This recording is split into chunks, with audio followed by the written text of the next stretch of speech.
Comfort me, O gentle Savior, hold me closer to thy breast, for I can't go on without thee. You're my guide and I'm your guest. Will I ever walk beside thee? For so many leave with doubt. Oh, the light would be as darkness. I could never be without. On your path the darkness never bids a hindrance to the way. See, the end grows ever brighter, though the sun has closed its day. Time will pass and leave me fainting as my eyes long for the goal. But my spirit is uplifted. You're the one who saves my soul.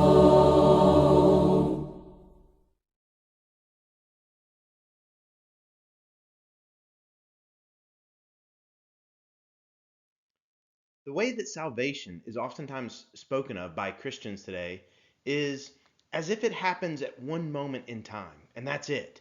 As if I was saved. Well, there is a bit of truth to that, but I'm convinced salvation is so much more than just one moment in history. And I want us to see from the scriptures today that salvation includes both a journey and also a moment in time.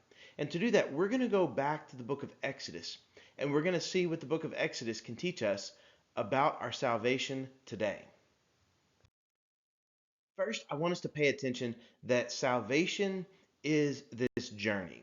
Now, we're going to have to go back even before the book of Exodus to start to get this journey and this sense of this journey. All the way back in Genesis 15. Now, this is the Lord speaking to Abraham. We've already looked at this passage, but it's been a few weeks ago. But in Genesis 15, verses 13 through 14, we read, "Then the Lord said to Abram, know for certain that for 400 years your descendants will be strangers in a country not their own, and that they will be enslaved and mistreated there. But I will punish the nation they serve as slaves, and afterward they will come out with great possessions." Notice the journey that is spoken of right here. The journey is, in this case, prophesied even 400 years before it ever comes about. And depending on your time as to when you start this 400 years, it could even be a little bit longer than the time, but because he says that 400 years, your descendants are going to be strangers in a country. When did that clock actually start? We're not going to get into all of that. Just realize it's a long time. It's at least 400 years from the time of Abraham. That's a long time, but yet God knows there's going to be this journey of salvation. Now, at this point in history, though, Abraham, whenever the Lord is speaking to Abraham, for starters, Abraham is not in charge of a whole nation. It's just his own family. That's all that he's got right there. But there's going to be a nation. There's going to be descendants that are going to come from him. And they're going to find themselves as strangers in another country. God knew what he was doing hundreds of years before he ever did it. But notice, this is where the journey is first mentioned. But the journey continues. Into the book of Exodus. In Exodus chapter 2, verses 23 through 25, we read that the Israelites groaned in their slavery and cried out, and their cry for help because of their slavery went up to God. God heard their groaning, and he remembered his covenant with Abraham, with Isaac, and with Jacob. So God looked on the Israelites and was concerned about them. Now notice that what I'm doing right here and why I want us to look at this passage is a lot of time has passed. Already 400 years has passed at this point. And now it's not just that God is concerned about what's happening hundreds of years into the future, but right now he's concerned about what's happening in this moment. So this salvation and this journey is still taking place right now. But yet here they actually find themselves in slavery. They have not been delivered. The Lord is only just hearing their groaning. He is remembering this covenant. And yes, he's concerned about them, but their salvation has not come yet. Their journey has already started, but their salvation has not come yet. Really, their salvation doesn't come until you get kind of in the middle of the book of Exodus. And in Exodus chapter 15, we see that the journey even continues because actually, right here, they have already passed out. By this point in history, they've already passed out of the land of Egypt and they are going toward the promised land. But notice their salvation is still a part of this journey. In Exodus 15, verses 22 through 24, we read that then Moses led Israel from the Red Sea, and they went into the desert of Shur. For 3 days they traveled in the desert without finding water. When they came to Marah, they could not drink its water because it was bitter. That is why the place is called Marah. So the people grumbled against Moses, saying, "What are we to drink?" Well, now this is on this journey. They've already come out of the land of Egypt. So you might think, oh, well, they're free. But notice their deliverance is still connected with this journey. Even after that moment in time whenever they are set free, their journey still continues, and they are still called to be faithful. All of these things at this point in time might seem like a little odd that I'm pointing these out, but this is part of the journey. This journey is taking place even after the point in time whenever many people say, well, that's whenever freedom came. Well, yes, but there's still this journey of salvation. There still is this journey of deliverance. So now we've kind of seen three different time periods of whenever the journey of salvation is talked about. Hundreds of years before it's fulfilled, right before it's fulfilled, and now we see even after it's fulfilled, we see that there's still a journey in each one of those moments in time. Now, let's take a look at the moment of salvation. If you had to pinpoint when did salvation come during the book of Exodus, it's this moment right here. In Exodus chapter 14, this is that beautiful scene of the Red Sea crossing. And this is how it's described. So up to this point, Moses, as well as all the Hebrews, have fled from Pharaoh, have fled from the land of Egypt, but only to find themselves face to face with the Red Sea. It's an impassable obstacle right there in their way. They all know it, and they all start to be concerned about what is going to take place. But Moses, in verses 13 and 14, Moses answered the people, "Do not be afraid. Stand firm, and you will see the deliverance the Lord will bring you today. The Egyptians you see today, you will never see again. The Lord will fight for you. You need only to be still." Notice this faith in God that Moses has. This faith in God that Moses is calling the people to have. They haven't exactly seen this deliverance yet. By the way, the word for deliverance is the same word for salvation. They haven't seen this salvation yet. They haven't seen this deliverance yet. But Moses tells them, look, don't be afraid. Your deliverance is coming today. God is going to be faithful to his promises. The Lord is going to fight for you. You just need only be still and you will see this great deliverance. Now here in Exodus 14, this is how the deliverance comes to them. Skipping on down in the story to verses 21 and 22, I trust that this is a pretty familiar moment in history for pretty much everybody who is going to be watching this video. But here's what happens. Then Moses stretched out his hand over the sea, and all that night the Lord drove the sea back with a strong east wind and turned it into dry land. The waters were divided, and the Israelites went through the sea on dry ground, with a wall of water on their right and on their left. This is the moment of salvation. This is the moment of deliverance. Moses raises up his staff, and the Red Sea waters part. And that's where the Israelites cross through. They cross through a sea on dry land. It's amazing. It's wonderful. And you would think that this moment, after experiencing this moment of deliverance, after experiencing this moment of salvation, there would have been no question at all about trusting God. But remember, we already looked at a passage that takes place after this one, and they already start complaining. They already start grumbling. It doesn't take them long because, yes, the moment of salvation has happened. But the journey of salvation still continues. Before the moment of salvation, and after the moment of salvation. But after this immediate moment, their response is this.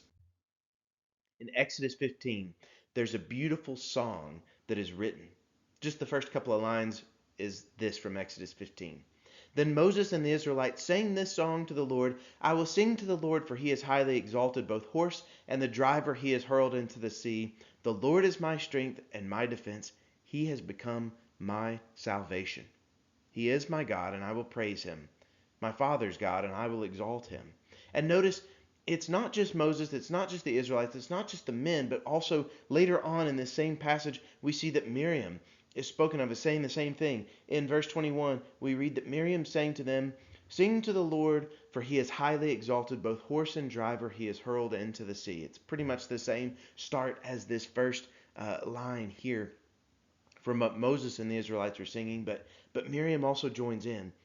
It's men and women, it's Moses, it's the Israelites, it's everybody praising God for this wonderful moment of salvation because God has become their salvation. They have experienced this moment that they were waiting for hundreds of years.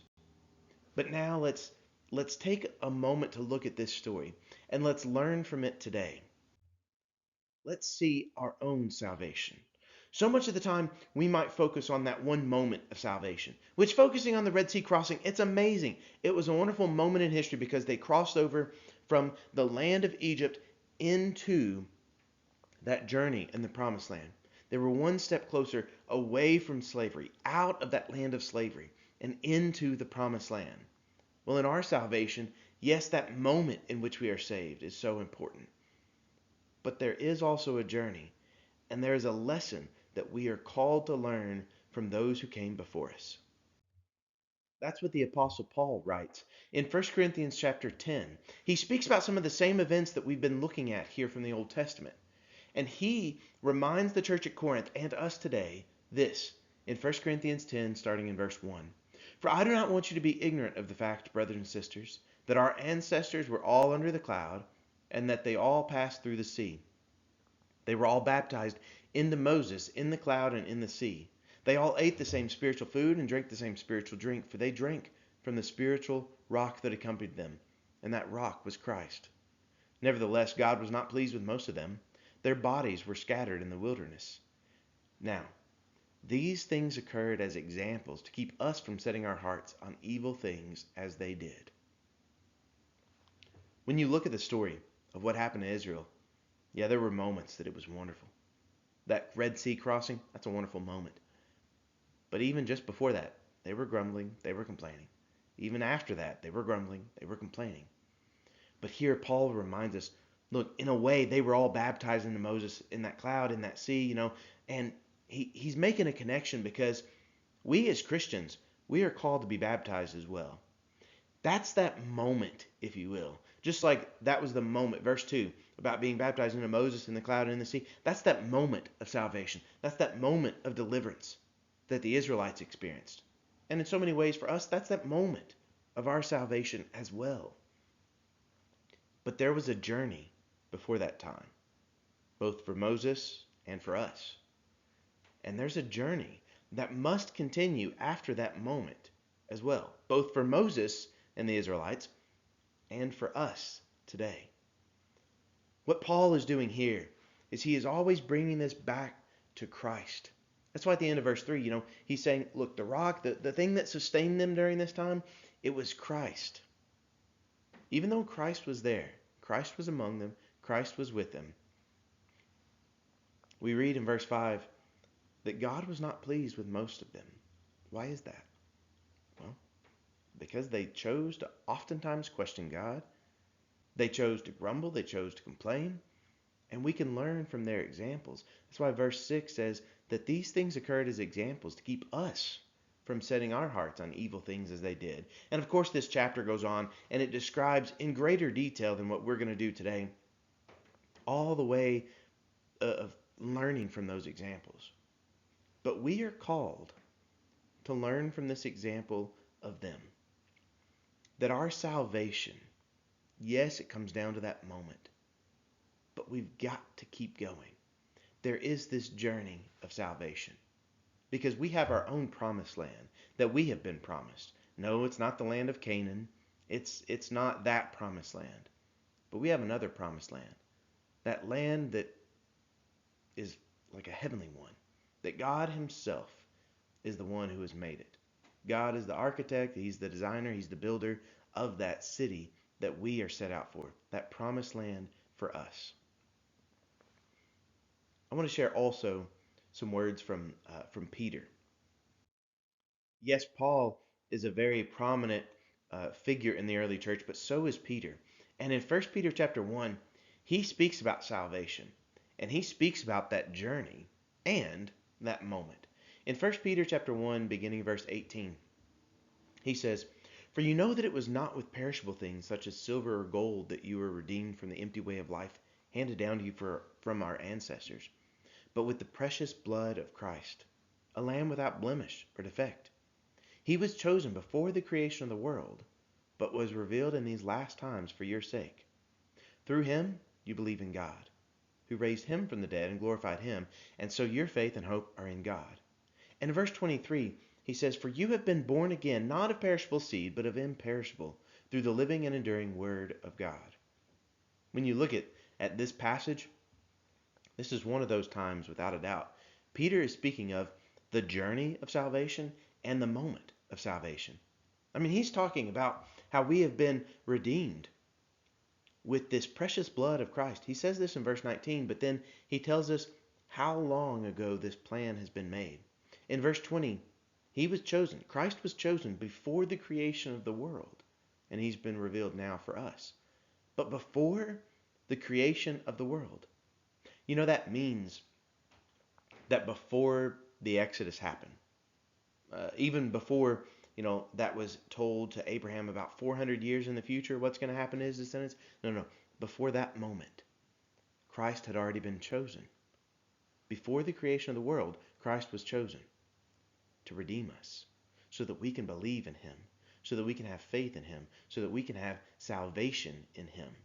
That's the journey of salvation. And we are called to walk every day in this newness of life and follow Christ and become more and more like him and like the creatures that we are called to be, part of this new creation.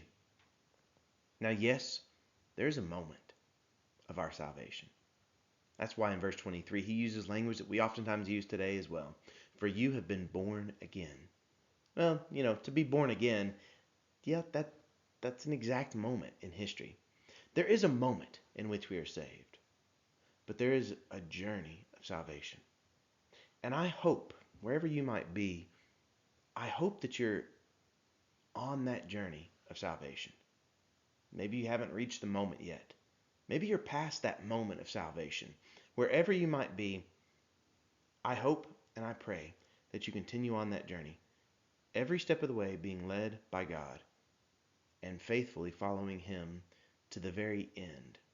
Not just the end of that moment, whenever you know that you've been saved, but the very end of time, the very end of your time.